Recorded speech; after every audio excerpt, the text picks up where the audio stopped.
ख्रीस्त में प्यारे भाइयों और बहनों, हमारे देश में और हमारे बीच में से अनेक खेती बाड़ी से काफ़ी परिचित हैं, जैसे कि इसे कब, कहाँ और कैसे करना है। विशेष रूप से आज के पहले पाठ और सुसमाचार से हमें दाखवारी और दाखवारी के मालिक के बारे में दो प्रकार से सुनने को मिलता है। पहला पाठ जहाँ दाखवारी के मालिक खुद दाखवारी की देखभाल करता है, और सुसमाचार जहाँ वह आसामियों को दाखवारी दे देता है। जैसे हम खेती के लिए ज़मीन तैयार करते हैं, बीज खरीदते हैं, उन्हें लगाते हैं, पानी देते हैं और उनकी सबसे अच्छी देखभाल करते हैं, वैसे ही आज के पहले पाठ के अनुसार दाखवारी के मालिक ने दाखवारी की देखभाल की।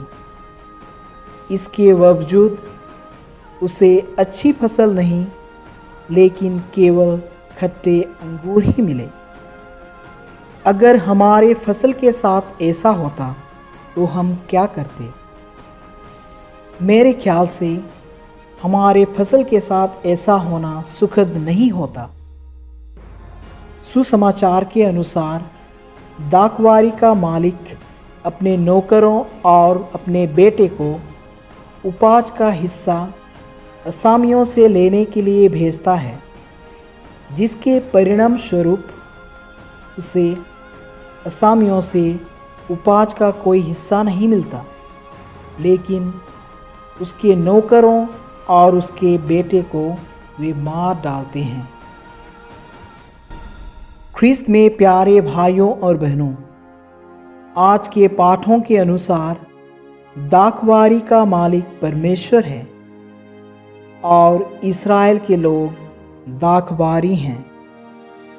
ईश्वर ने बड़े प्यार के साथ इस्राएलियों को मिस्र देश की गुलामी से बाहर लाया, उनका साथ दिया और उनका देखभाल किया, इस उम्मीद के साथ कि वे अच्छे, धर्मी और आज्ञाकारी बने। हालांकि परमेश्वर उनसे जो उम्मीद किए थे उसके वे बिल्कुल विपरीत थे। यही कारण था कि वे ईश्वर से दूर भटक गए और उन्हें दर्द और विनाश का सामना करना पड़ा। इस्राएलियों की तरह हम भी ईश्वर की दाखवारी हैं। जैसा कि हम ईश्वर के बेटे और बेटियां हैं, वह चाहते हैं कि हम सभी तरीकों से अच्छे, पवित्र, प्रेममय, दयालु, विनम्र और उदार बने। हालांकि कई बार हम इस बात पर ध्यान नहीं देते हैं कि परमेश्वर हमसे क्या चाहते हैं।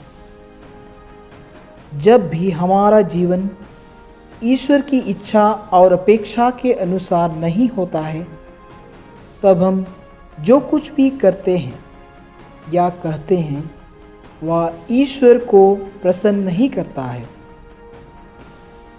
इसका मतलब यह है कि हम अपने भाइयों और बहनों के प्रति परमेश्वर की तरह प्रेममय, दयालु और उदार होने में विफल हैं। जैसा कि नबी इसायास कहते हैं कि अंगूर की अच्छी पैदावार की उम्मीद के साथ अच्छी तरह से देखभाल की गई थी, लेकिन केवल खट्टे अंगूर ही मिले। इसी तरह हमारे जीवन को खट्टे अंगूर की तरह ना होने दें, ताकि हम ईश्वर के प्रेम, अनुग्रह और सुरक्षा को महसूस करते हुए अपने भाइयों, बहनों और पड़ोसियों के साथ मेल प्रेम से रह सकें। आज के सुसमाचार में भी हमने सुना है कि ईश्वर दाखवारी का मालिक हैं और हम लोग उनके दाखवारी हैं। इसलिए ईश्वर हमारे सुरक्षा, देखभाल, पापों की क्षमा और हमारी मुक्ति के लिए अपने भविष्यवक्ताओं और अंत में अपने इकलौते पुत्र को भेजा। ईश्वर ने हमारे लिए ऐसा क्यों किया? संत यूहन्ना के अनुसार सुसमाचार अध्याय 3 पद संख्या 16 में हम पढ़ते हैं, ईश्वर ने संसार को इतना प्यार किया कि उसने उसके लिए अपने इकलौते पुत्र को अर्पित कर दिया, जिससे जो उसमें विश्वास करता है उसका सर्वनाश ना हो बल्कि आनंद जीवन प्राप्त करें। परमेश्वर का प्यार हमारे लिए कितना गहरा है कि उसने हमारे लिए अपने इकलौते बेटे को दे दिया। हम ईश्वर के इस प्रेम में विश्वास करते हैं, इसलिए यह हमारे लिए मुक्ति की एक अच्छी खबर है। लेकिन जो लोग इस मुक्ति के रहस्य को विश्वास नहीं किए, वे यीशु मसीह और भविष्यवक्ताओं को स्वीकार नहीं कर पाए। ख्रीस्त में प्यारे भाइयों और बहनों, कई बार हम अपने जीवन में विभिन्न चीज़ों के बारे में चिंता करते हैं। ऐसे क्षणों में हम मन की शांति खो देते हैं। ऐसी स्थिति में किसी ऐसी चीज़ की तलाश में हम समय लगाते हैं जो हमारे मन को शांति से भर दे।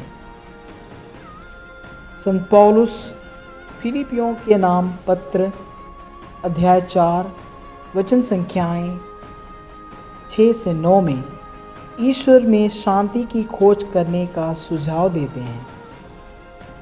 ईश्वर जो शांति के स्रोत हैं, हमारी चिंताओं को दूर करेंगे और हमें शांति प्रदान करेंगे। इसके लिए हमें जो कुछ करने की आवश्यकता है वह है आशा, विश्वास और धन्यवाद के साथ प्रार्थना करना और ईश्वर के समक्ष अपनी निवेदनों को प्रस्तुत करना।